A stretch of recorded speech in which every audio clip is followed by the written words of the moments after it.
What?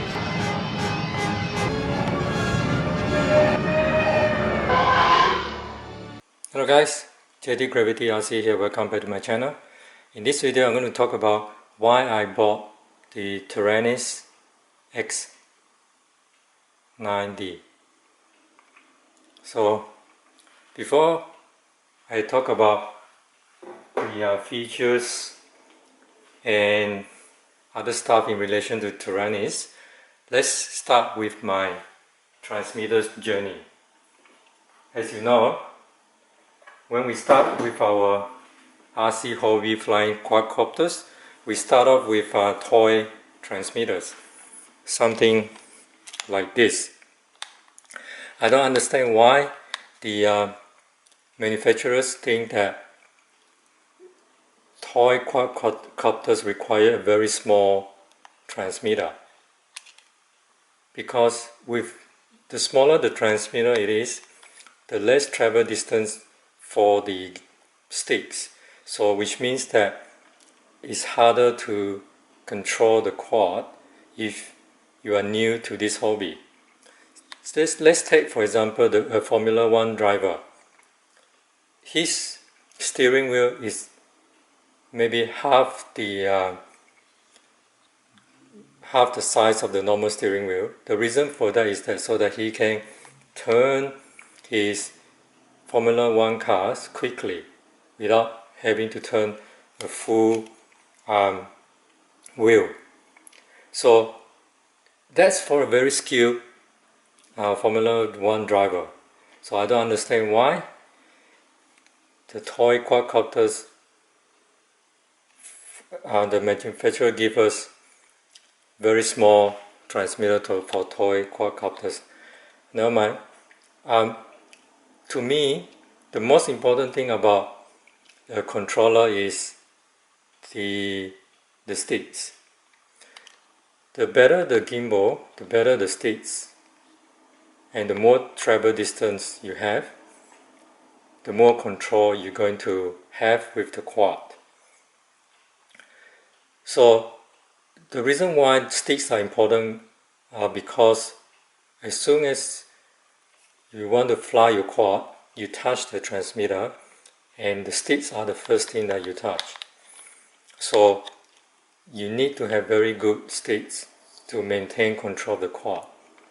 So to use a small controller like this, you need to be skilled in using a bigger controller before you can actually compensate for the small gimbal sticks that comes with toy quadcopter. Never mind, that's a side issue. So sticks are very important. So when you start with toy controller, then you go on to a bit bigger controller, but still the stick has very short travel distance from the middle point to the side. So as soon as you go to the right like this, you almost hit the side already. That means you almost hit 100%. So it's not conducive to good controls. So after a while, I moved on to this WL Toys V66 controller, and these gimbal sticks are the size of the hobby grade type. So it has a longer travel distance, so you maintain the control pretty well. So that's why this control is pretty good. So, but the thing is, as you can hear, it's very plasticky and it's not smooth. So you still have that problem of good control. So this one, although it's good, but it's just not quite there yet. So that's why I keep continuing to find better controller. So when I heard about deviation, I decided to try Devo 7E. And with the Devo 7E, you can hardly hear any of this plastic sound. And the gimbals are much smoother. But then the problem is you still have the short distance travel for the sticks. So although your control is much better now with a better gimbal with Devo 7E. You still don't have very good control over the quad because of the short travel distance. So next thing, then I decided to go for Devo 10, which is the hobby grade size controller. So with Devo 10, I find that I can maintain control very well with it, and I actually like the gimbal because of the good travel distance, and then you maintain control very well. So I like flying with this size controller and also the feel of the gimbal. So I have no problems using this one, and I have been using this for a while now, as you can see in all my videos. And then after a while I decided to try Spectrum because I bought Blade series of quadcopters, Blade 200 and Blade 350QX. With this one, the gimbal is nice, but it's not as good as the Devo 10 gimbal, and it has a similar distance for the travel of the sticks. So I like this control, but not as much as I like Devo 10. Then I also bought SK type of quadcopters, and they supply us with the hobby grade type of controller. And this is also the size of the Devo 10, but the distance is a bit shorter, and also the gimbal don't feel nice. And you will find that when you fly using this transmitter, you don't have good control over it. So this is not that good. And recently I bought this Devo F7 for a good price, and the gimbals are really nice, and it's very similar to the Devo 10. So I like this one. I'm going to use this and keep it as stock to fly Wakura type of Wakura receiver type quadcopter. And then I don't understand why I bought this Flysky, but because when I was doing my research on eBay, I found that a guy was selling this for about 70 Australian dollars. That's about $30 discount from retail. So I just decided to buy it. So with this one, the stick's travel distance is shorter than Devo 10, and it doesn't feel as good as the Devo 10. So in comparison, Devo 10 has very good gimbal and sticks, and you maintain good control over the quadcopter. And when I bought my Taranis, as soon as I hold it in my hand, and as soon as I touch the sticks and move the sticks around, I can feel that the gimbals are much better. And although I haven't used this because I don't have the receiver, I bought this second hand, so I didn't buy the receiver with it. So I'm just waiting for the receiver to come and I can try. So this gimbal feels very nice. So I think, and I'm pretty sure that this is a much better gimbal than the Devo 10 in terms of its physical construction. And I think this is a bearing type, and I'm pretty sure that this can control quads pretty well. So in terms of the sticks, these two are quite comparable in terms of the travel distance, but then definitely this one wins. I can feel it straight away. So in terms of the physical construction of Taranis, the gimbals beats all these other transmitters. And don't make a mistake like me trying to look for the best type of controller by randomly buying different controllers when you find that it's a cheap or it's on sale or whatever.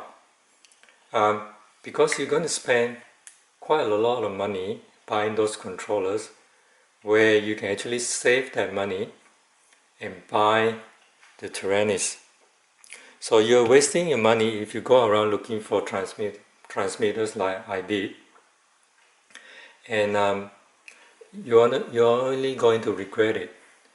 The only purchase that I didn't regret is all the Devo 10 and Devo 70 with deviation, because I can use different protocols. And the next thing is protocols.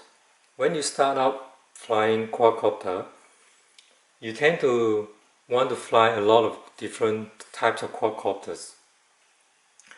But after flying for a while, you find that you don't really need that many quadcopters anymore. And you tend to go for the higher end quadcopters. So you tend to use less and less of the protocols that come with deviation. So once you are more experienced, you tend to fly a very specialized or the protocol that you like. So as I understand it, I haven't used it, but a lot of most of the FPGA communities, they fly Frsky. So which means that if there's so many people flying Frsky, that means it's maybe one of the best protocol out there. So you need to choose your protocol as you move more advanced into your RC quadcopter hobby. But I watch a lot of videos on YouTube, and I find that a lot of the YouTubers, they all have Frsky Taranis. So especially those experienced pilots. So from that I can gather that the Frsky protocol is probably the best one out there. So in terms of protocol, then Frsky has the best protocol. Sticks, they have the best stick. And now let's talk about the hardware. You can see that with Taranis, it has a 3 position switch here, 3 here, 3 here, 3 here, 3 here, 3 here, 2 here, 2 here. 1, 2, 3, 4, 5, 6 3 position switch, and 2 dials, and 2 position switch. And although when you fly quadcopters, you only really need 6 channels, 4 for the throttle, rudder, elevator aileron, and also for different rates and throttle hole. But you need at least 3 position switch.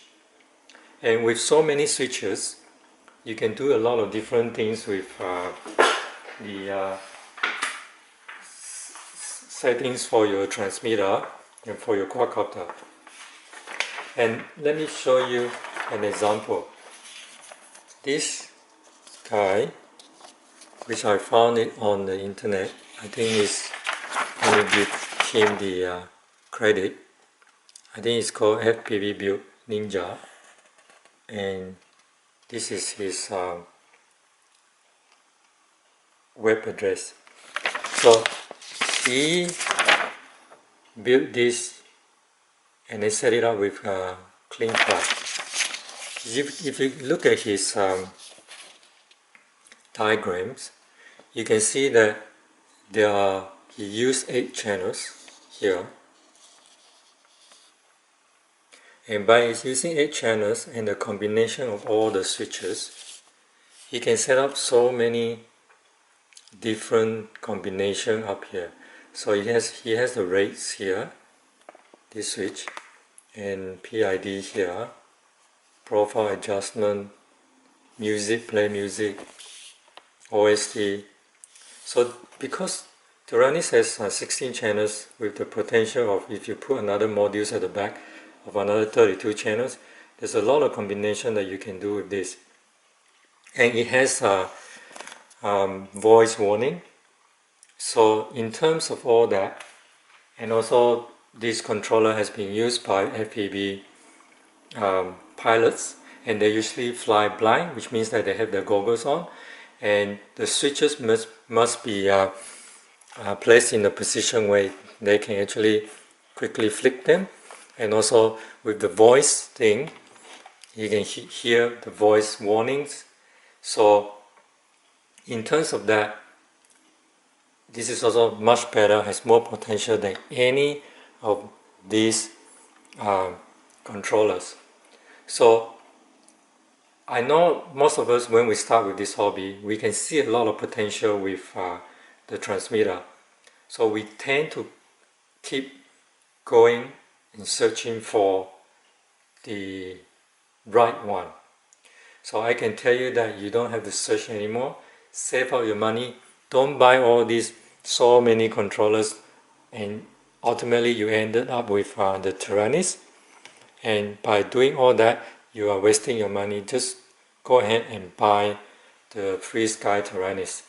And now with the 4-in-1 module, you can have this Frsky Taranis, and the one and only Frsky Taranis for all protocols. If you want to fly toy quads or you want to specialize, you can use this for FPV racing. And I believe this one can also be set up for GPS and stuff like that. So in terms of camera quads, they have their own specialized transmitters, so you don't really have to worry too much about those ones like DJIs. And so this is mainly for when you advance in your hobby and you want to really enjoy flying your quad. This is the best one to get. And because of the very good gimbals, you have controls of your quad really well, and because of all these switches and potential combinations of many things that you can do with the controller, and also you have the voice warning, and also the software itself, OpenTX, is open source, and it keeps updating, so your current transmitter will not go outdated. So this will keep on improving. So that's the reason why I bought Frsky Taranis. And before I forget, even if you can boot OpenTX in Turnigy 9XR Pro or this Flysky Th9x, if you mod it with a USB, this one and the Turnigy 9XR Pro still don't have enough switches and dials, and also the voice warning to beat the Frsky Taranis. Even with the Turnigy 9XR Pro, although it's good entry-level type of transmitter, the gimbals are not that good, and there's only, I think, 2 position switches. You need many 3 position switches for more combination. So that's why you see there's only two position switches on here, whereas all the others are 3 position switches. So guys, best thing to do is, if you want the ultimate controller or transmitters, go for Frsky Taranis. Save your money and just buy it. And now, especially with the 4-in-1 modules, this is all-purpose type of transmitter that you can use, and you won't regret this. So hope you guys like this video, and please like and subscribe to my channel for more videos. Until next time, this is JT Gravity RC. Cheers.